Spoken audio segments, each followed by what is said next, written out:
तो पहला प्रश्न पंडित जी जो हम लेना चाहते हैं कि एक आया था कि हमारा एक बहुत बड़ा मिथ्यात्व है कि जो धर्मात्मा जीव हैं उनके पाप का उदय आना नहीं चाहिए, और यदि आया है मतलब उनके धर्म में कुछ कमी है, तो हम इस मान्यता को सही कैसे करें।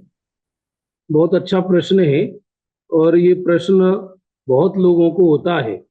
लोग समझते हैं धर्मात्मा जीवों के पाप का उदय नहीं आना चाहिए, लेकिन पाप का उदय इसी भव का आए ये नियम नहीं है। असंख्यात असंख्यात भवों के कर्म के उदय वर्तमान काल में आ सकते हैं। अब पारसनाथ से बड़ा धर्मात्मा कौन होगा। पारसनाथ के ऊपर भी नौ नौ भव तक बिना बिना किसी कारण के उनका भाई उन पर उपसर्ग करता रहा। युगल जी बाबूजी एक बात बहुत बोलते थे। मैंने उनसे एक बार एक प्रश्न किया था कि धर्मी जीवों पर रोग शोक उपसर्ग आदि क्यों देखे जाते हैं।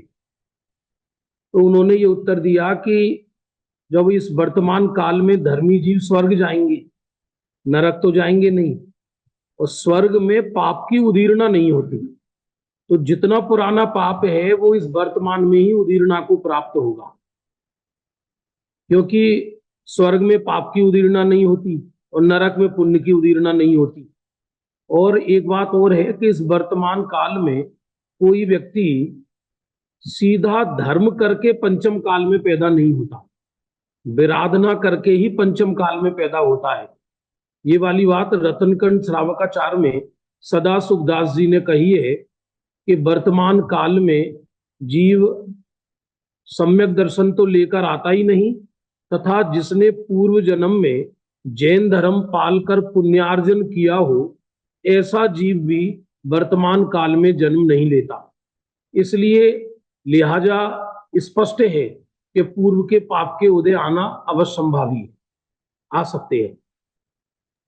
सबको आए जरूरी नहीं है, पर आ सकते हैं। माने वर्तमान धर्मी हो पूर्व के पाप का उदय हो, और ऐसा भी हो सकता है कि वर्तमान अधर्मी हो और पूर्व के पुण्य का उदय हो, ऐसा भी हो सकता है।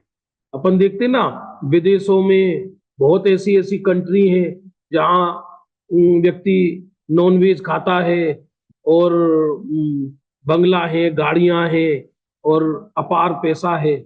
तो वर्तमान का एक और है इसका उत्तर। ये वाली बात रतनकंठ श्रावकाचार में सदा सुखदास जी ने लिखी है।